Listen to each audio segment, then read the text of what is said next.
आज का सेशन शुरू करते हैं। ठीक, अब देखो इससे पहले मैं 2 पोर्ट नेटवर्क के बारे में आप लोगों से बात करूं, मैं आज पहले बात करता हूं आपसे 1 पोर्ट नेटवर्क के बारे में।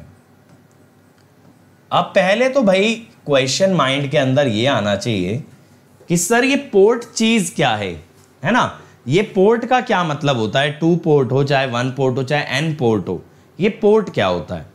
पोर्ट का मतलब बेटा ये होता है एक पेयर ऑफ टर्मिनल जहां पे कि चाहे तो आप इनपुट लगा सकते हो चाहे तो आप आउटपुट ले सकते हो, लेकिन जिन टर्मिनल्स की मदद से आप ऐसा करने वाले हो, दो set of terminals are called as a port.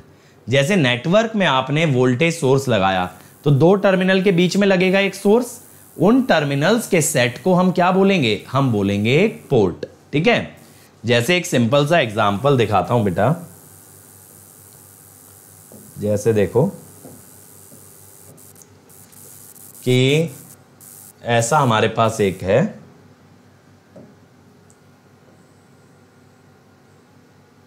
ऐसा एक नेटवर्क है।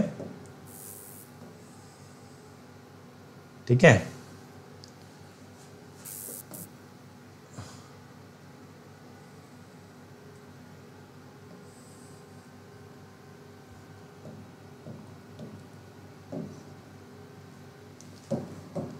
देखो ये जो नेटवर्क है ना, अब यहां पे बेटा आपने ना एक सोर्स लगाया तो this is called as a port. एक पेयर ऑफ टर्मिनल जहां पे आप चाहो तो आप एक, ये मान लो ये एक पैसिव नेटवर्क है, मान रहा हूं जरूरी नहीं है कि पैसिव ही हो, मान लो कि एक नेटवर्क है जिसके 2 टर्मिनल पे आप सोर्स लगाते हो या लोड लगाते हो, तो उन टर्मिनल्स को कहा जाता है एक पोर्ट। ठीक है, तो ये वाला एक पॉइंट लिखना, a pair of terminals in a system, a pair of terminals in a system at which we may apply a source, or we may take the output from a pair of terminals at which we may apply a source or we may take the output from is called as a port, बात चमकी यहां तक बढ़िया तरीके से बात समझ आई कि नहीं आई, जल्दी से बताओ। अब बेटा 1 पोर्ट नेटवर्क कौन से होते हैं, जिनके पास सिर्फ एक सेट ऑफ टर्मिनल होता है, that is called as a 1 port network. अब जैसे देखो, मान लो मैं एक मोटर की बात करूं तो मोटर के पास इनपुट टर्मिनल तो हैं, लेकिन आउटपुट के तौर पे वो क्या पैदा करती है, वो पैदा करती है स्पीड, टॉर्क, यानी मैकेनिकल चीजें पैदा करती है। ऐसे जनरेटर की बात करें, जनरेटर के पास आउटपुट टर्मिनल तो हैं, लेकिन इनपुट के तौर पे वो क्या लेता है, टॉर्क लेता है, स्पीड लेता है, एनर्जी लेता है, but that is all mechanical. तो इस तरह के सिस्टम्स कहलाते हैं 1 पोर्ट नेटवर्क, यानी या तो वो इलेक्ट्रिकल एनर्जी ले सकते हैं या तो वो इलेक्ट्रिकल एनर्जी दे सकते हैं, लेकिन इलेक्ट्रिकल एनर्जी लेना भी और देना भी, ये दोनों काम वो नहीं करेंगे एक साथ, that is said to be a 1 port network. तो ये वाला पॉइंट लिखो, in a 1 port network we only have one pair of electrical terminals,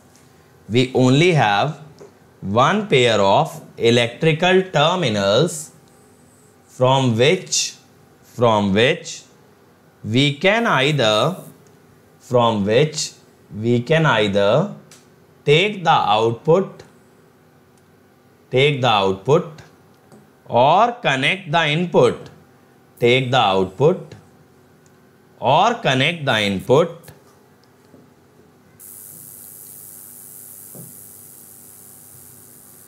ठीक है, is called as a 2 port network.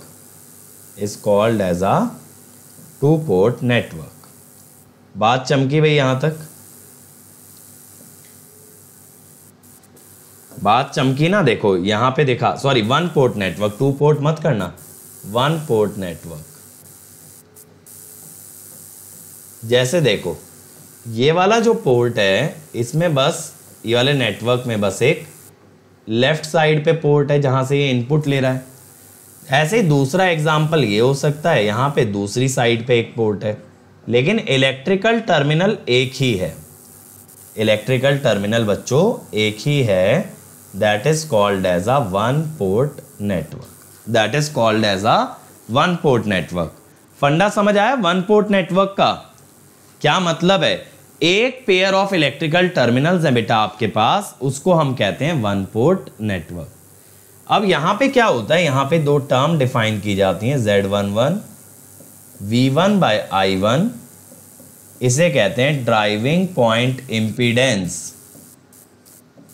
Driving point impedance at port 1 at port 1।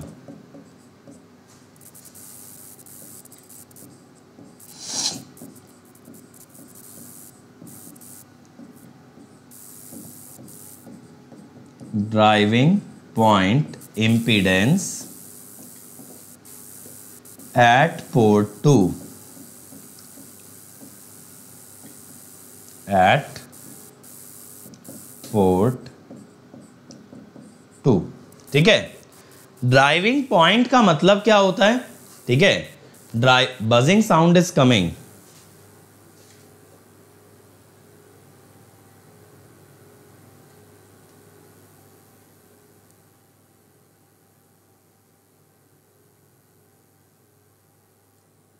अब ठीक है भाई, अब बताओ, अब आपको क्लियर आ रहा है भाई आवाज? जल्दी से बोलो। Are you guys now able to hear clearly? बोलो मेरे भाई।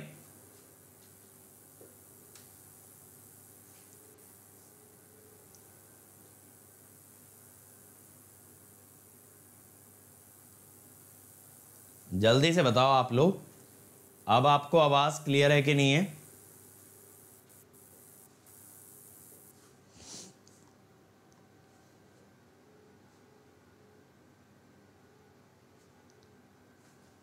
थोड़ा थोड़ा आ रहा है।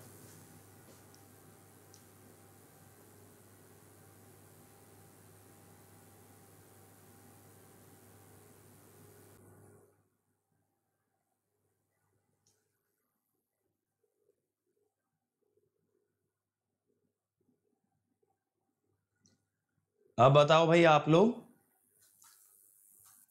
अब अच्छा है साउंड? जल्दी बताओ, अब अच्छा है पहले से?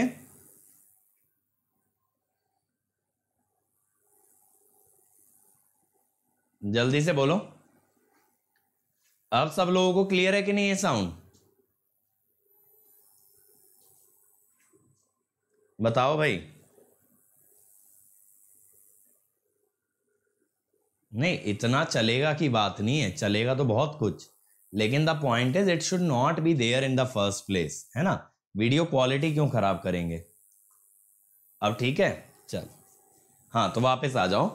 हम बात कर रहे थे कि ड्राइविंग पॉइंट का मतलब क्या होता है। देखो, ड्राइविंग पॉइंट का मतलब ये होता है जब हम किसी पॉइंट पे सोर्स लगाते हैं और उसी पॉइंट से हम करंट देखते हैं, तो then the ratio of V and I is called as the driving point impedance. Driving point impedance का मतलब ये हुआ आप उस पॉइंट से नेटवर्क को ड्राइव कर रहे हो।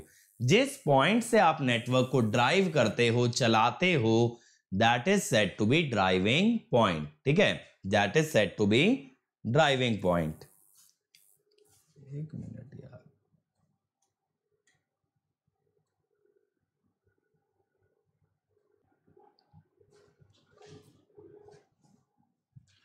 अब बताओ भाई, अब है साउंड? क्योंकि आप लोग बोल रहे हो चला लेंगे, चला लेंगे वाली बात नहीं है ना, ये वीडियो हमेशा के लिए रहेगा चैनल पे, तो I don't want the quality to be down.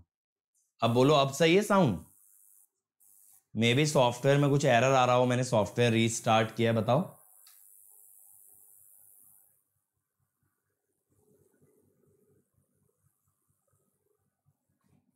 बोलो भाई, अब सही है? बोलो भाई, अब सही है?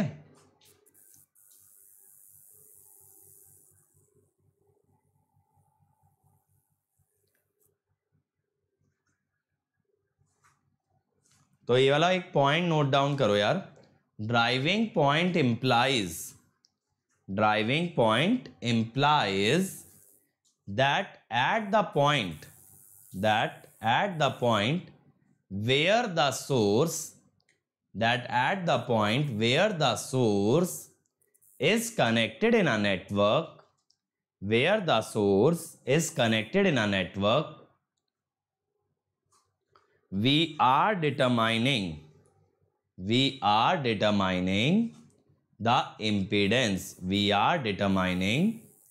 the impedance। ठीक है भाई, ये बात क्लियर हो गई बढ़िया तरीके से। जिस पॉइंट पे आपका क्या कनेक्टेड है, सोर्स है, आप अगर उसी पॉइंट पे इंपीडेंस निकालें, that is said to be driving point impedance. ठीक है, चलो अब आगे आते हैं। तो हमें वन पोर्ट नेटवर्क क्लियर हो गया। ठीक है, हमें वन पोर्ट नेटवर्क क्लियर हो गया। तो अब हम आते हैं टू पोर्ट नेटवर्क पे। टू पोर्ट नेटवर्क का मतलब क्या होता है यार? जहां पे दो इलेक्ट्रिकल पोर्ट्स हों आपके पास, जैसे कि एक इनपुट के लिए और एक आउटपुट के लिए। अगर आपके पास दो पोर्ट्स होंगे, then it is said to be a two port kind of a network. जैसे एक एग्जांपल ले लो, ट्रांसफॉर्मर है, उसका प्राइमरी एक पोर्ट है, एक उसका सेकेंडरी पोर्ट है। ट्रांसमिशन लाइन है, सेंडिंग एंड एक पोर्ट है, एक पोर्ट रिसीविंग एंड है। तो जहां पे एक तरह से आप ये सोचो, सिस्टम का इनपुट भी इलेक्ट्रिकल और उसका आउटपुट भी electrical, that is said to be two port network.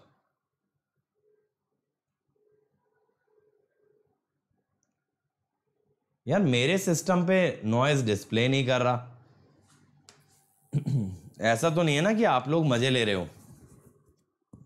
अगर ऐसा निकला तो ये ध्यान लेना कि ये सीरीज रोक दी जाएगी। हेलो,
अब बोलो यार, अब सही है?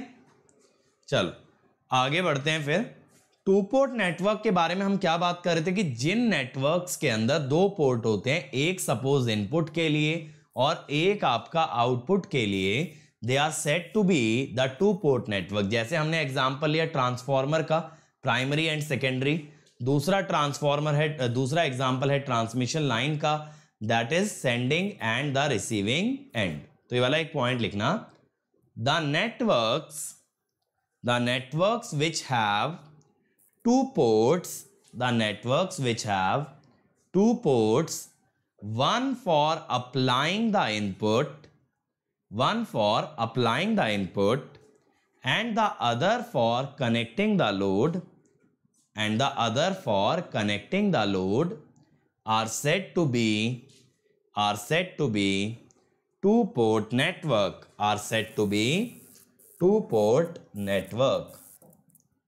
तो एग्जाम्पल के तौर पे आप ऐसे दिखा देना यार, ट्रांसफॉर्मर हम दिखा देते हैं।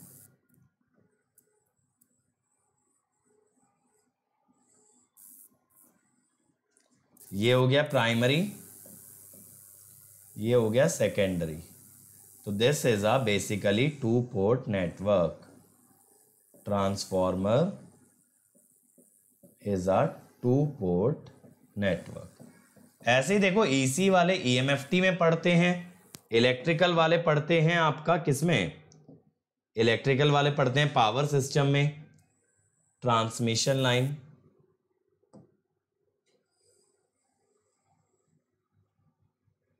ठीक है,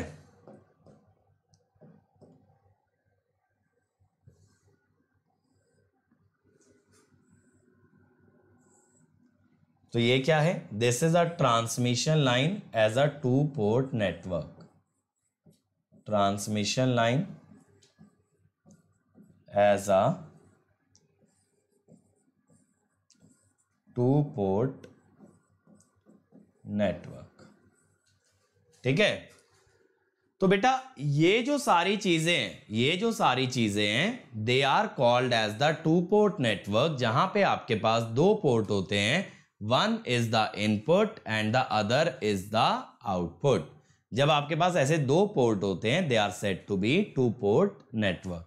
जैसे ट्रांसमिशन लाइन के अंदर इधर होता है सेंडिंग एंड, जहां से पावर भेजी जाती है, और दूसरे छोर पे होता है रिसीविंग एंड, जहां पे कि लोड कनेक्ट होता है,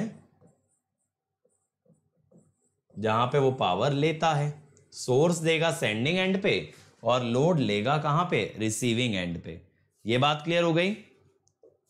ठीक है, अब इसके बाद देखो हम लोग टू पोर्ट नेटवर्क को कैसे शो करते हैं।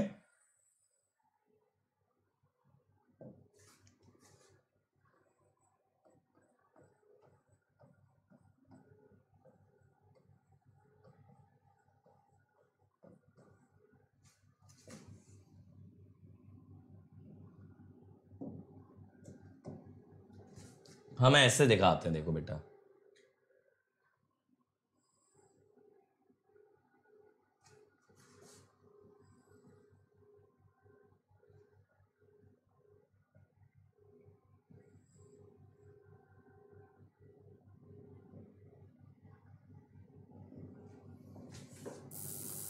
यहां पे ऐसे दिखाते हैं, देखो V1 I1 and from here V2 and I2। ये बात चमकी भाई। टू पोर्ट नेटवर्क को कैसे दिखाओगे, कि V1 I1 versus V2 I2। एक तरफ एक पोर्ट है V1 I1 पैरामीटर्स हैं, दूसरी तरफ एक पोर्ट है V2 I2 पैरामीटर्स हैं। अब माइंड में कहीं ना कहीं ये क्वेश्चन आना चाहिए कि सर नेटवर्क को टू पोर्ट की तरह रिप्रेजेंट करने की या वन पोर्ट की तरह रिप्रेजेंट करने की जरूरत क्या पड़ी। नेटवर्क तो नेटवर्क था, हमने तो पहले भी पढ़ा था, तो हमें समस्या क्या है। बेटा देखो टू पोर्ट नेटवर्क पैरामीटर्स जो होते हैं, या एक टू पोर्ट नेटवर्क क्या कर रहा है, नेटवर्क को एक ब्लैक बॉक्स से रिप्रेजेंट कर रहा है, जिसके अंदर you can't see what is there inside. अंदर क्या है आपको नहीं पता है। तो basically when we talk about two port network, हमारा कंसर्न ये होता है कि हमें उसके टर्मिनल वाली वैल्यूज के बारे में बात करनी है। We don't have to talk about the parameters inside the network.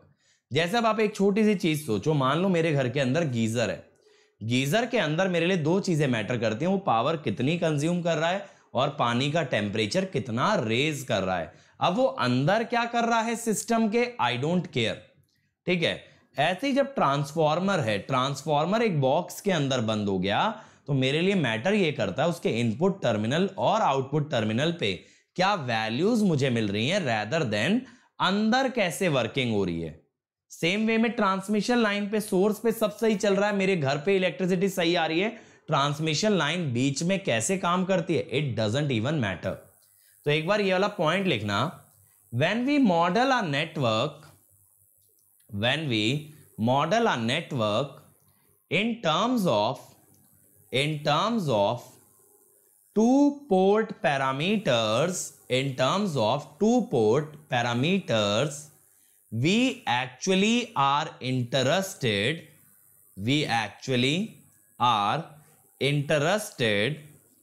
in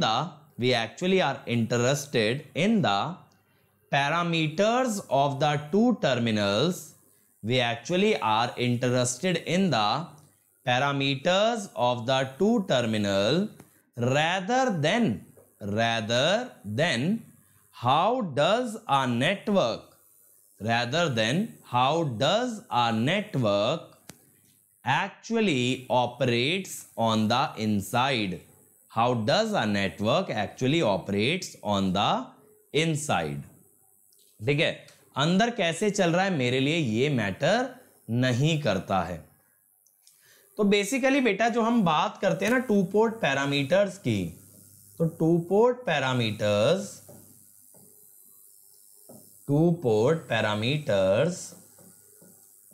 actually govern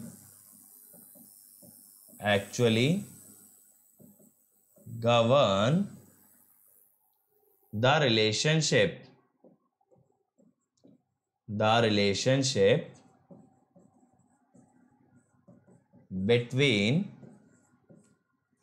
between voltages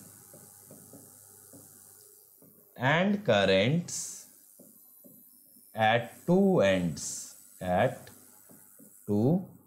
ends. ठीक है, तो इसीलिए हम बात करते हैं टू पोर्ट पैरामीटर्स की। ठीक है, अब टू पोर्ट पैरामीटर्स कौन कौन से होते हैं बेटा, देखो आप कितने पैरामीटर पढ़ने वाले हो। फर्स्ट वन जो हम कवर करेंगे that is going to be Z parameters. Second जो हम पढ़ेंगे that is Y parameters. Third one H parameters. Fourth is G parameters. ठीक है, 6 होते हैं यहां पे। Fifth one T parameters.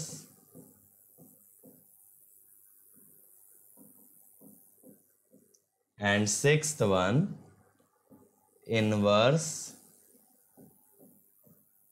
T parameters.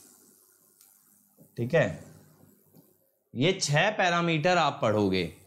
तो ये पैरामीटर्स के बीच में बेटा बदलता क्या है, इन पैरामीटर्स के बीच में ये बदलता है what are the dependent variable and what are the independent variable, यानी कौन सी क्वांटिटी किस पे डिपेंड कर रही है, ये अलग अलग पैरामीटर्स के लिए डिफरेंट वे में डिफाइंड है and that is why they are called by different names. अब before we start off with these parameters, पहले ये बात करना जरूरी है what is the significance of a symmetrical or a reciprocal network. Symmetrical and reciprocal network. ठीक है, अब पहला बात करते हैं सिमेट्रिकल नेटवर्क की। सिमेट्रिकल क्या होता है, देखो सिमेट्री का मतलब होता है जस्ट लाइक मिरर इमेज, है ना। अगर कोई चीज किसी नेटवर्क के अंदर it is a mirror image of something else then it is said to be symmetric, तो यहां पे सिमेट्रिक नेटवर्क का मतलब क्या होता है कि भाई नेटवर्क को आप दोनों तरफ से किधर से भी देखो, पोर्ट 1 से देखो या फिर आप पोर्ट नंबर 2 से देखो, आप पोर्ट 1 से देखें या पोर्ट 2 से देखें, अगर नेटवर्क एक ही तरह का नजर आता है that is called as a symmetrical network. एक ही तरह का नजर आने का मतलब क्या हुआ कि दोनों तरफ से अगर आप इंपीडेंस निकालें, एडमिटेंस निकालें, या कोई भी पैरामीटर आप पोर्ट 1 या पोर्ट 2 से निकालें, then it comes out to be same. तो ये वाला पॉइंट लिखना, a network is said to be symmetrical, a network is said to be symmetrical if it looks exactly identical, if it looks exactly identical from both the ports, exactly identical from both the ports, that is if we compute, that is if we compute driving point impedance, if we compute driving point impedance from any of the ports, driving point impedance from any of the ports, it will come out to be same, it will come out to be same। ये बात clear हुई? दोनों तरफ से network एक जैसा है तो आप किधर से भी इंपीडेंस निकालें, it will come out to be same, that is called as symmetry. What is reciprocal? मैंने आपको नेटवर्क थ्योरम्स में एक थ्योरम बताई थी, दैट वाज रेसिप्रोसिटी थ्योरम। तो रेसिप्रोसिटी थ्योरम जो नेटवर्क फॉलो करेगा वो कहलाएगा एक रेसिप्रोकल नेटवर्क, एक रेसिप्रोकल नेटवर्क। तो आप ये वाला पॉइंट लिखना, a network which obeys reciprocity theorem, which obeys reciprocity theorem is called as a reciprocal network, is called as a reciprocal network। चलो जी, यहां तक बात क्लियर है। Next point, for a reciprocal network, the network must be passive,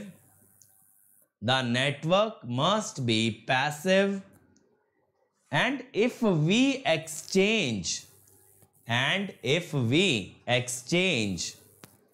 the terminals of source and the load, if we exchange the terminals of source and the load, then the ratio of response to excitation, does not change, देखो जैसे मैं बताता हूं,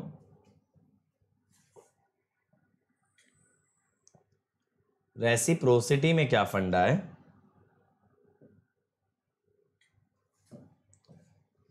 जैसे मान लो कि ये हमारा नेटवर्क है,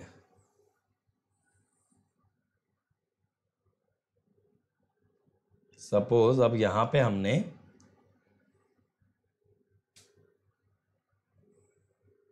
एक लोड लगाया,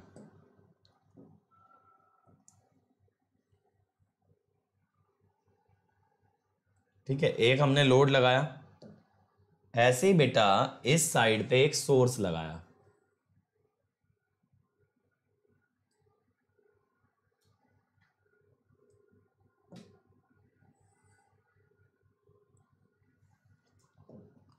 यहां पे एक हमने लगाया सोर्स VS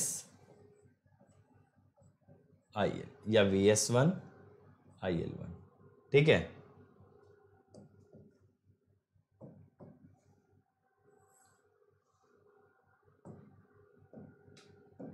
अब अगली बार आपने क्या किया बच्चों, अगली बार ना आपने एक्सचेंज कर दी चीजें एक्सचेंज करने का मतलब क्या हुआ, अब की बार आपने लोड लगाया इधर,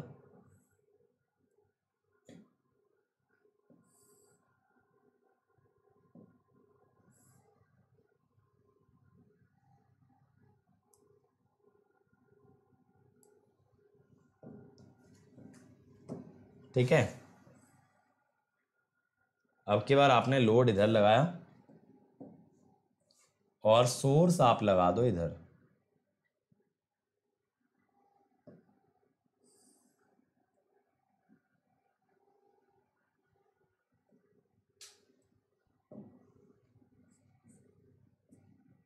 सपोज VS2, ये ZL है, ये ZL है, इधर IL2। ठीक है, अब देखो IL1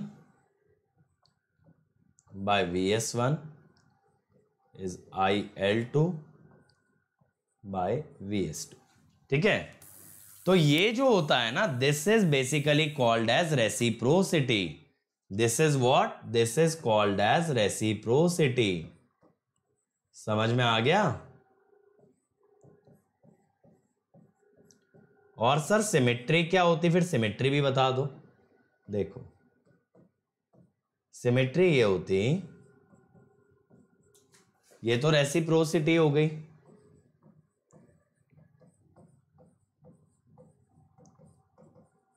सिमेट्री का मतलब यहां ये होता VS1 by IS1 should be equal to VS2 by IS2, that is called as symmetry.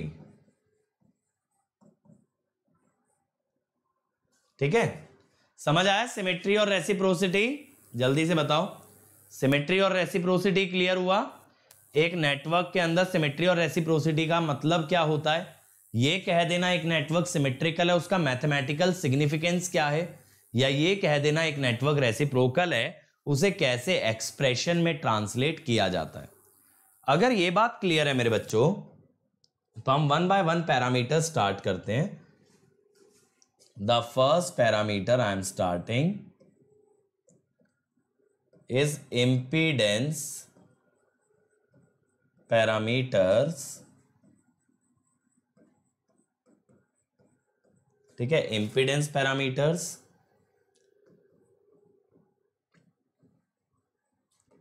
Z parameters, open circuit parameters. ठीक है, ये तीन नाम होते हैं इनके, इम्पीडेंस, Z और ओपन सर्किट पैरामीटर्स। अब यहां पे क्या रिलेशन होता है? तो सबसे पहली चीज आपको जो डिफाइन करनी है, that is the independent and the dependent variable. तो बात है इंडिपेंडेंट वेरिएबल कौन से होंगे? देखो इस केस में आपके इंडिपेंडेंट वेरिएबल होते हैं बेटा करंट्स। दोनों तरफ के करंट को इंडिपेंडेंट मानते हैं, और जो दोनों तरफ के वोल्टेज होते हैं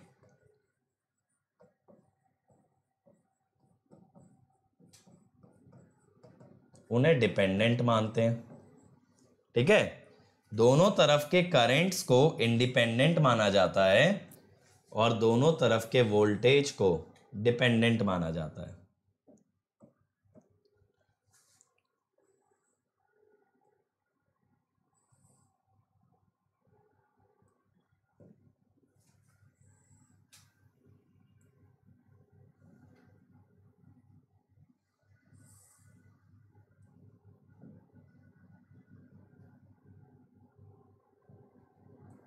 ठीक है, तो मैं दिखा भी दे रहा हूं यहां पे V1 I1 ऐसे V2 I2।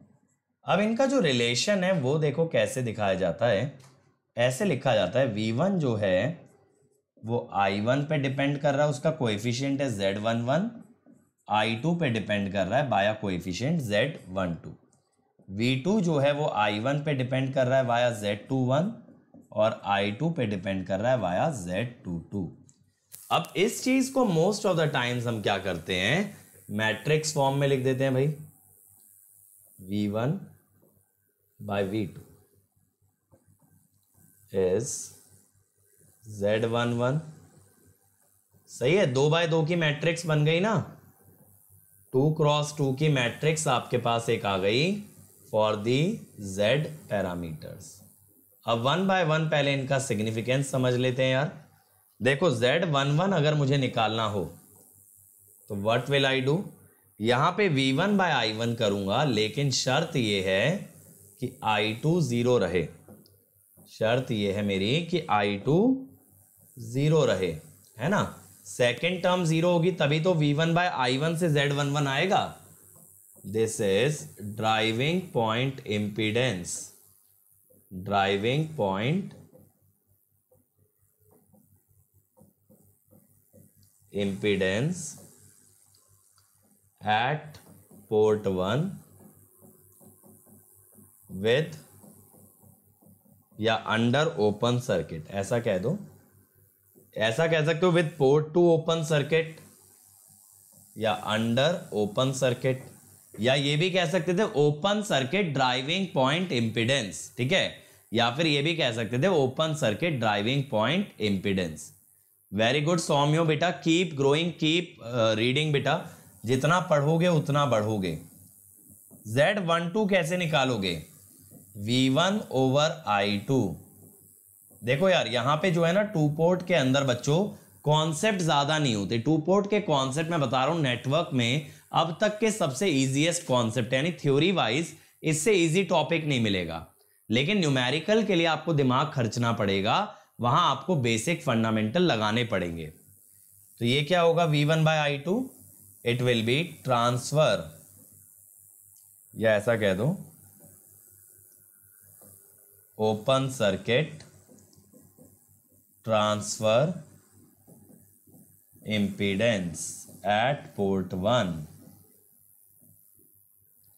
Eight port 1, voltage 1 के लिए ना, इसलिए। अब इसके बाद देखो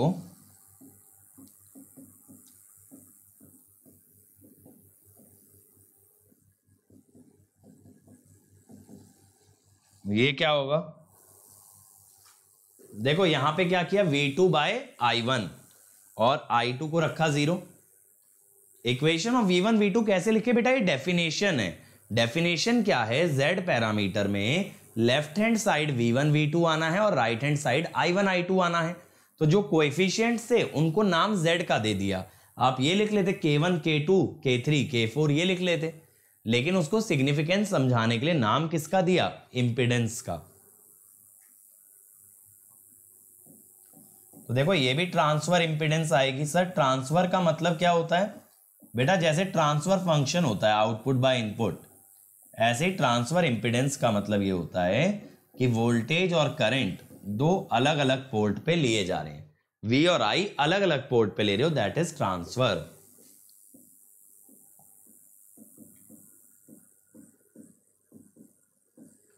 V2 by I2 when I1 is 0, open circuit driving point impedance at port 2। ठीक है, समझ में आया? समझ में आ गया भाई यहां तक? ये चारों इंपीडेंसेस का सिग्निफिकेंस क्लियर हुआ भाई? सभी लोगों को क्या नाम दिया जाता है और क्यों दिया जाता है, क्लियर हुआ? तो बेटा इक्वेशंस प्री डिफाइंड है। जब पैरामीटर्स की बात आई तो यहां पे ये डिसाइड पहले किया गया कि किसको इंडिपेंडेंट माने और किसको हम डिपेंडेंट माने। अब बात आती है मेरे बच्चों सिमेट्री और रेसिप्रोसिटी की। सिमेट्री में हमने क्या बोला था? सिमेट्री में हमने ये बोला था बच्चों driving point impedance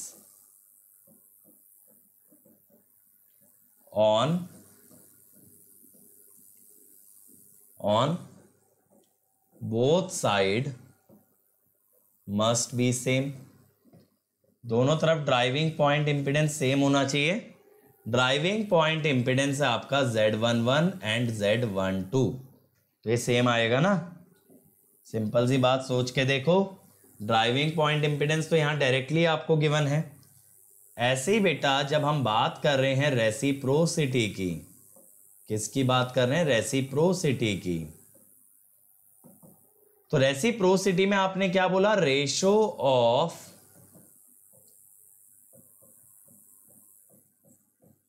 response to excitation must be same on both ends। तो रिस्पॉन्स और एक्साइटेशन का रेशियो ही तो है भाई ट्रांसफर इंपीडेंस। इनपुट आउटपुट का रेशियो ही तो है ट्रांसफर इंपिडेंस, सोच के देखो। हाँ, Z11 इक्वल टू Z22 आएगा, ठीक है, ये 22 है। Thank you. तो बात ये है, ratio of response to excitation must be same. Response to excitation क्या था? एक पोर्ट का करंट तो दूसरे की वोल्टेज, इसीलिए तो ट्रांसफर इंपिडेंस क्या आ गई? सेम आ गई। Transfer impedance comes out to be exactly same. अब देखो, ऐसे ही इसका रिवर्स होता है दूसरे पैरामीटर, उनको हम कहते हैं एडमिटेंस पैरामीटर्स। क्या बोलते हैं? एडमिटेंस पैरामीटर्स, ठीक है, या फिर वाई पैरामीटर्स, या फिर शॉर्ट सर्किट पैरामीटर, ठीक है, ये पैरामीटर्स होते हैं अगले हमारे। अब ये जो पैरामीटर हैं, आप हर तरह से देखो उसके उल्टे चल रहे हैं। Z के इंपिडेंस का एडमिटेंस, Z का Y, ओपन सर्किट का शॉर्ट सर्किट। तो यहां पे क्या डिसाइड हुआ बेटा कि अब की बार इंडिपेंडेंट वेरिएबल्स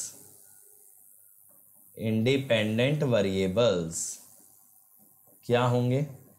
V1 और V2, और डिपेंडेंट वेरिएबल्स क्या होंगे?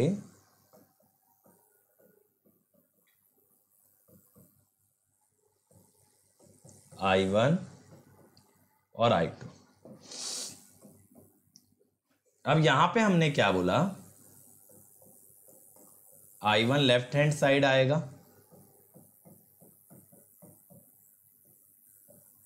और I2 भी लेफ्ट हैंड साइड आएगा भाई। तो ये बन गया, ठीक है।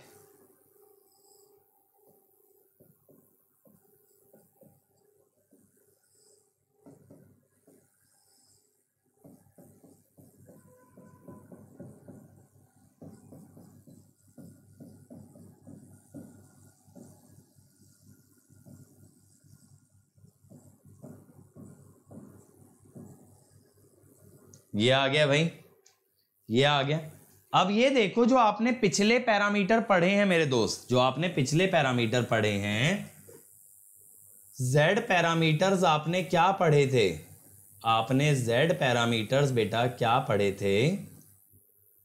आपने बोला था सर V1 V2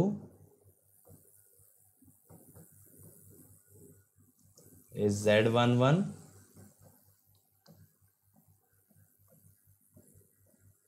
ये आपने बोला था। अब देखो मेरे बच्चे, अगर आप ये Z मैट्रिक्स का इनवर्स ले लो, अगर आप ये Z मैट्रिक्स का इनवर्स ले लें तो आप ये लिख सकते हैं I1 I2 is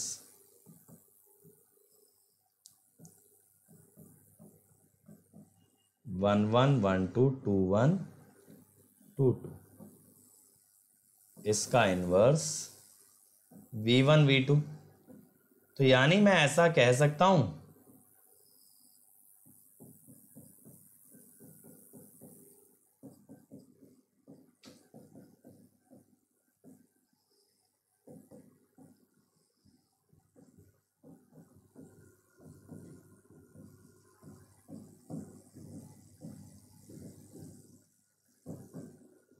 तो यहां पे हमें क्या मिल गया देखना जरा, इनवर्स कैसे आएगा? 1 बाई डेल्टा Z, डेल्टा माने डिटर्मिनेंट। 2 क्रॉस 2 मैट्रिक्स का इनवर्स कैसे लेते हो? डायगोनल एक्सचेंज और ऑफ डायगोनल का नेगेटिव, डायगोनल एक्सचेंज और ऑफ डायगोनल का नेगेटिव, ठीक है। तो यहां से मुझे बेटा एक तरह से Y और Z का कन्वर्जन मिल गया। सोचो अगर, तो मुझे Y और Z का कन्वर्जन मिल गया। मैं कह सकता हूं Y11 is Z22 by delta Z। अब देखो बहुत सारे लोग ना ये सब चीजें याद करते हैं, बेटा आप याद मत करो, आप ये सीखो कन्वर्जन करते कैसे हैं। अगर आपने कन्वर्जन सीख लिया तो एग्जाम में कोई भी पैरामीटर किसी में भी कन्वर्ट करने के लिए आया, आप बिना कुछ रटे डायरेक्टली सॉल्व कर दोगे। वरना एक चीज सोच के देखना मेरे बच्चों, यहां 6 तरह के पैरामीटर हैं, ठीक है, 6 type of parameters are there. अगर हर एक को बाकी 5 में कन्वर्ट किया जाए तो 30 कॉम्बिनेशन बनेंगे, 30 कन्वर्जन्स बनेंगे। अब 30 कन्वर्जन क्यों याद रखें, जबकि मुझे पता है इस चैप्टर से मैक्सिमम एक क्वेश्चन आ सकता है, आया आया नहीं भी आया। मैंने 30 याद तो कर लिए। पहली बात तो इस चैप्टर से क्वेश्चन आना रेयर, फिर क्वेश्चन में भी कन्वर्जन ही पूछ ले, तो यार इतने चांसेस पे 30 चीजें कौन याद रखेगा, 30 चीजें क्यों याद करें। अब देखो सिमेट्री क्या कहती है आपकी, यार अभी पीछे ही हमने सिमेट्री की कंडीशन देखी Z पैरामीटर्स में। तो सिमेट्री हमसे ये कहती है कि भाई Z11 और Z22 बराबर हैं, यही कहती है। तो अगर Z11 और Z22 बराबर हो गए तो इससे Y11 और Y22 भी तो बराबर हो गए। सोच के देखो, ये Z22 और Z11 अगर बराबर हैं तो ये दोनों पैरामीटर बराबर आ गए। अब अगर बात करें रेसिप्रोसिटी की, रेसिप्रोसिटी की कंडीशन अभी पीछे क्या निकाल के आए हो आप, आपने निकाला सर Z12 और Z21 बराबर। अगर 12 और 21 बराबर तो Y12 और Y21 भी बराबर आ गए, Y12 और Y21 भी बराबर आ गए। बेटा एक चीज पे ध्यान देना, मेरी एक बात पे यहां पे बहुत अच्छे से ध्यान देना आप लोग, कि जब आप लोग बात कर रहे हो सिमेट्री और रेसिप्रोसिटी की, ये कंडीशंस आप लोगों को याद रखनी है for all 6 type of parameter, क्योंकि इस पे डायरेक्टली क्वेश्चन पूछा जा सकता है। तो Z का इनवर्स होता है Y, या ये कह दो Y का इनवर्स होता है Z, इसीलिए इसमें सिमेट्री और रेसिप्रोसिटी की कंडीशन सेम है। अब देखते हैं यार क्वेश्चन में कैसे अप्लाई होगा, करो जरा। Determine the Z parameters for the circuit shown in the figure. निकालो, Z पैरामीटर्स निकालने हैं, come on come on everybody.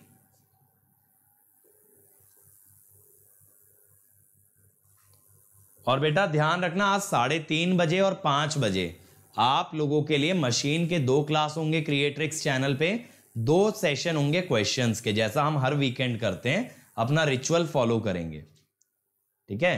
Targets मैंने लास्ट वीक दे दिए थे, मेरे ख्याल से पहला सेशन वोल्टेज रेगुलेशन का है और दूसरा सेशन जितना मुझे याद आ रहा है, एक तो रेटिंग और मैग्नेटिकली, हाँ रेटिंग और मैग्नेटिकली कपल्ड सर्किट का है।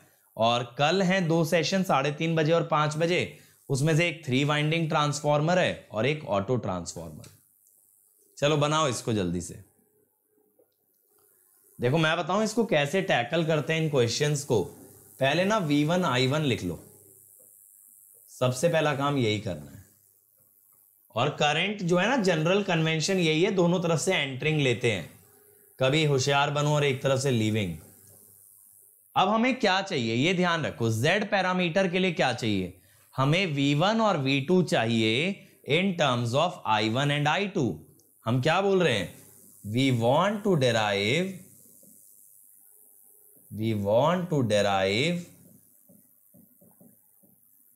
V1 and V2 in terms of I1 and I2। तो देखो KCL के हिसाब से यहां पे करंट चला गया I1 प्लस I2। अब जरा इस रूप इसमें KVL लगाएं, तो मैं कहता हूं V1 विल बी 20 I1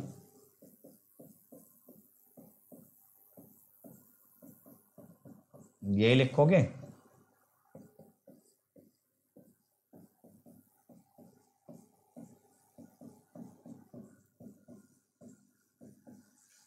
ठीक है। अब ऐसे इधर लगा लो यार KVL, 30 I2। KVL में तो किसी को कोई आपत्ति नहीं है ना, कि नहीं समझ आ रहा हो KVL कैसे लग रहा है।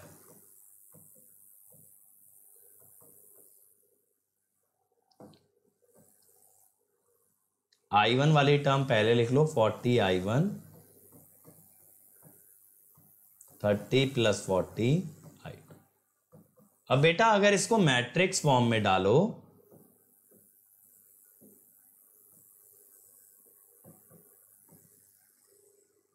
तो यहां पे आ रहा है 60, फिर अगला आ रहा है 40, फिर आ रहा है 40 और ये आ रहा है 70। अब मेरी बात को बहुत ध्यान से सुनना, पहले एक बेसिक चीज बता दूं। देखो यहां Z11 is not equal to Z22, तो इट इज नॉट सिमेट्रिकल। ये सिमेट्रिकल तो नहीं है,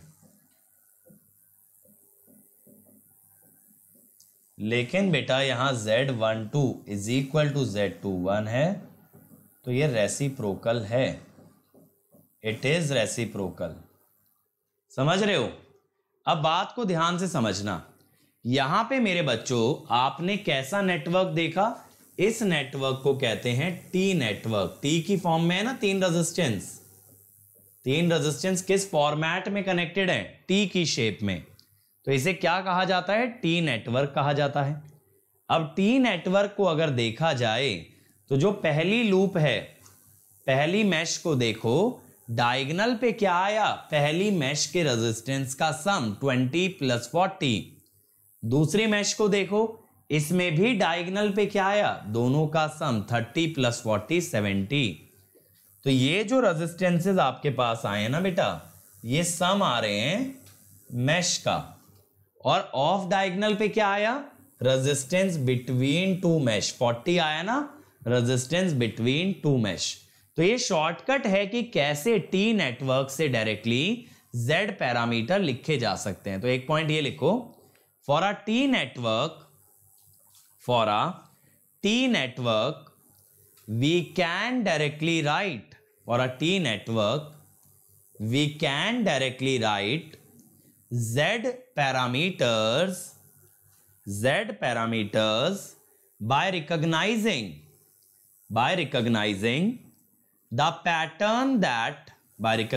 the pattern that diagonal elements are sum of resistances.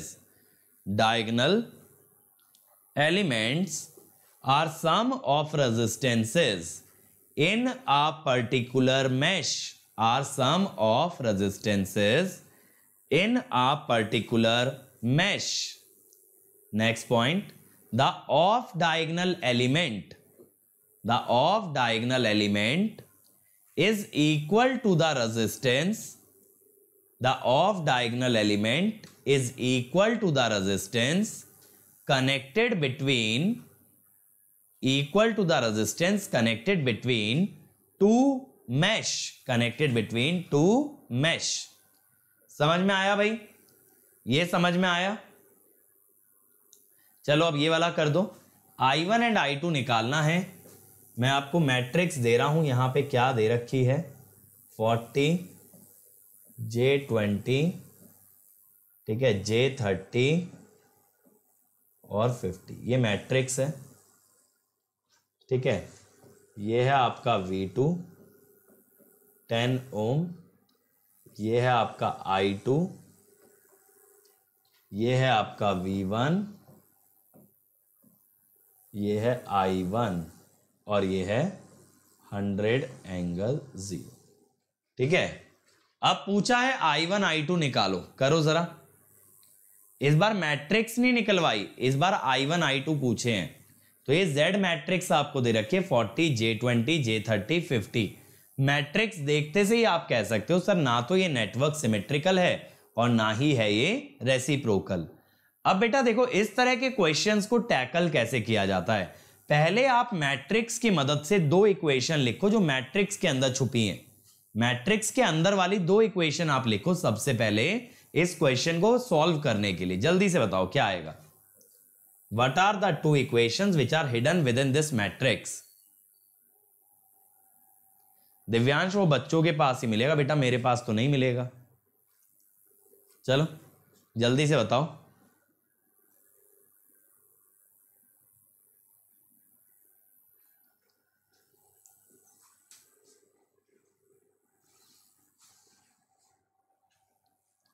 बोलिए पूजा जी। इक्वेशन लिखिए यहां पे दो। देखो पहली इक्वेशन क्या लिखोगे, 40i1 प्लस J20i2। दूसरी क्या लिखोगे, चलो जी सर जी ये भी मान लिया आपकी बात, 50। ये लिख लिया ना। अब जो एक्सटर्नल नेटवर्क लगा है, जो एक्सटर्नल नेटवर्क लगा है sir, in filter circuit you didn't use Fourier series for full wave rectifier form to formulas in terms of while analyzing C filter but you use Fourier series while analyzing other filter, please answer। तो इसमें दिक्कत क्या हो गया, सभी को analyse करने का अलग अलग तरीका है। बात ये थी ना जहां पे, और यार ये चीज तो आप एनालॉग का डाउट पूछ रहे हो ना, मैं नेटवर्क की क्लास में से एनालॉग डिस्कस भी क्यों कर रहा हूं। चलो आ जाओ। अब देखो जो बाहर का सर्किट है उसका इक्वेशन लिखना, क्या लिखोगे, V1 इज 100 एंगल 0। एक तो ये आ गया लेफ्ट हैंड साइड से।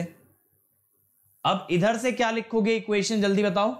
ये V2 वाली साइड से आप लिखोगे V2 is -10i2। Sir minus क्यों लगाया, करंट के अनुसार प्लस माइनस ऐसे आएंगे, गिवन ऐसे हैं। ये आ गई ना। अब एक तरह से सोचो, 4 इक्वेशन हो गई और 4 ही वेरिएबल हैं। आपसे पूछा है I1 I2, अगर V2 को -10i2 लिखो। अब तो देखो सॉल्व करने का खेल रह गया ना। मुझे चैप्टर इसीलिए अच्छा लगता है, यहां बस इक्वेशन सॉल्विंग है। अगर कैलकुलेशन में गलती नहीं करोगे ना तो यहां बहुत इजीली चीजें कर पाओगे, और अगर कैलकुलेशन गलत कर दी तो यहां कुछ भी नहीं। यहां कॉन्सेप्ट ज्यादा नहीं है।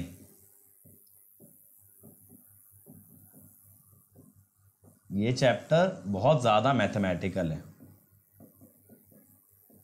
देखो एक इक्वेशन तो ये आ गई। अब फर्स्ट पे आ जाओ। फर्स्ट में आप V1 को डालो 100 is equal to 40i1 plus J20i2। अब i2 की जगह अगर डालोगे -J05, माइनस प्लस और 10 50, तो i1 तो आ गया बेटा 2 एम्पियर और i2 आ गया -J एम्पियर, या 2 और -J, यही बन रहा है। समझ आया इस टाइप के क्वेश्चंस को कैसे अटेम्प्ट करना है। आपको कुछ भी नहीं करना सिवाय इक्वेशन लिखने के। जितने वेरिएबल हैं उतनी इक्वेशन बनानी है। तो 2 इक्वेशन मैट्रिक्स से बनी और 2 एक सेंडिंग एंड से और एक रिसीविंग से, या एक पोर्ट 1 से एक पोर्ट 2 से। 4 इक्वेशन 4 वेरिएबल। अब अगला ट्राई करो भाई। ये वाई पैरामीटर बताने हैं। ये पाई नेटवर्क है, टी नहीं है। It is a pi network. इसके वाई पैरामीटर बताओ।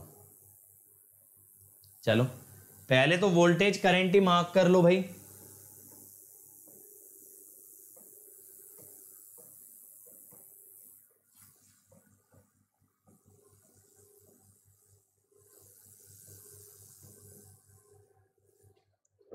ठीक है। अब आप क्या करो बेटा, इसको सिंप्लीफाई करने के लिए जल्दी से करना, इन दोनों नोड पे नोडल लगा दो। ये दोनों नोड पे मुझे नोडल चाहिए। ठीक है, पहली नोड पे लगा के I1 निकालो और दूसरी नोड पे लगा के I2 निकालो। चलो, क्योंकि आपको जब Y पैरामीटर चाहिए तो basically you need I1 I2 in terms of V1 V2, तो यू नीड Y पैरामीटर्स। तो नोडल से करो। जैसे मैंने अभी Z में मैश लगवाया था ना, ऐसे ही Y में नोडल लगाओ। चलो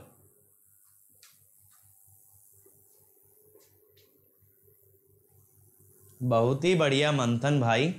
डायरेक्ट के चक्कर में इंपीडेंस को एडमिटेंस में कन्वर्ट करना भूल गए भाई।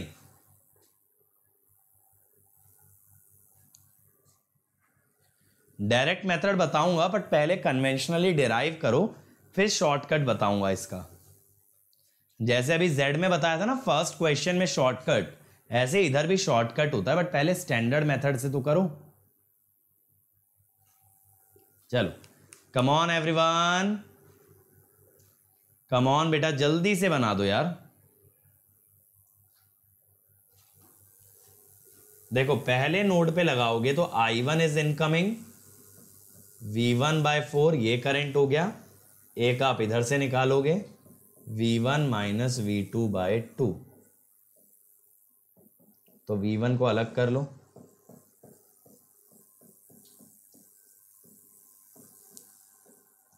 V2 को अलग, फिर ऐसे ही दूसरी नोड पे लगाओ I2, एक करंट इधर गया एक इधर गया, V2/8 प्लस V2 - V1/2, तो V1 वाली टर्म को पहले लिखो,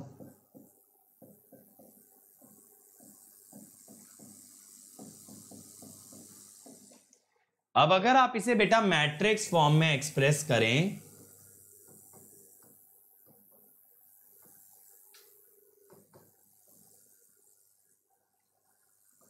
(1/4 + 1/2 - 1/2)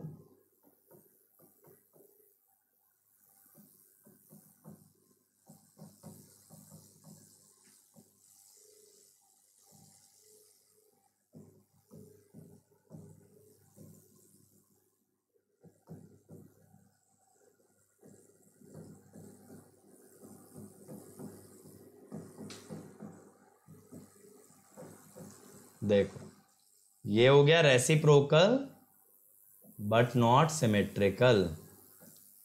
यहां y11 जो है y22 के बराबर नहीं आया, तो इट इज नॉट सिमेट्रिकल।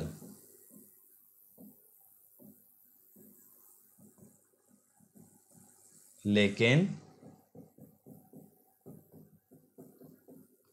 अब देखना बेटा, ये जो ऊपर मैट्रिक्स बनी है ये क्या बता रही है, ये ऐसा कह रही है कि ये रेजिस्टेंसेस को आप एडमिटेंसेस में बदल देते। ठीक है, सही है ना। तो जो डायगोनल एलिमेंट आ रहे हैं वो उस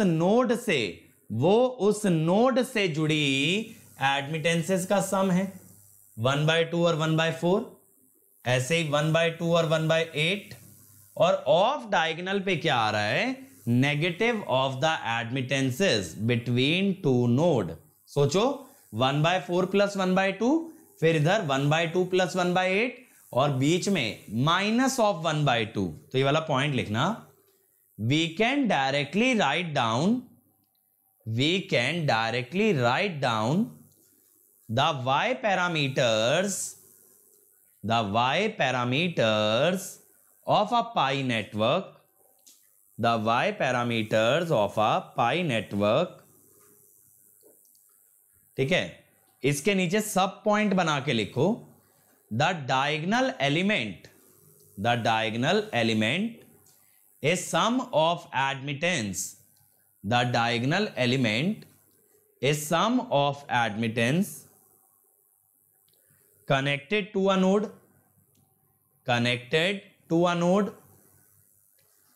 next sub point, the off diagonal element is negative of the admittance connected between two nodes। ठीक है, दो नोड के बीच का नेगेटिव और एक नोड का पे क्या आएगा, सम ऑफ एडमिटेंस। बात क्लियर हो गई। तो इस तरह से y पैरामीटर डायरेक्टली लिखे जा सकते हैं। पाई के लिए y डायरेक्टली लिखा जाता है और t के लिए z लिखा जाता है। अब ये बेटा आप लोगों के लिए होमवर्क प्रॉब्लम है। ठीक है, इसका आंसर आप लोग कमेंट सेक्शन में देंगे सॉल्व करके। मैं वैल्यूज थोड़ी सी हाईलाइट कर देता हूं, 2 ohm. Okay, this is 2v1, this is also 2v1, 1 ohm, 1 ohm. बाकी ये तो क्लियर ही है, v1, i1 और इधर से v2 एंड i2। ठीक है, ये क्लियर है ना। तो इसके y पैरामीटर आपको निकालने हैं एज होमवर्क आप लोग निकालोगे। इसकी पोलैरिटी भी दिखा दे रहा हूं, प्लस एंड माइनस। सही है ना। चल, तो फिर आज के लिए बेटा इतना ही रखेंगे। अब मंडे मिलेंगे same time, two port parameters वाला पार्ट कवर करेंगे। टू पोर्ट में और भी चीजें होंगी, लेकिन नेक्स्ट क्लास के अंदर हम पैरामीटर्स निपटा लेंगे।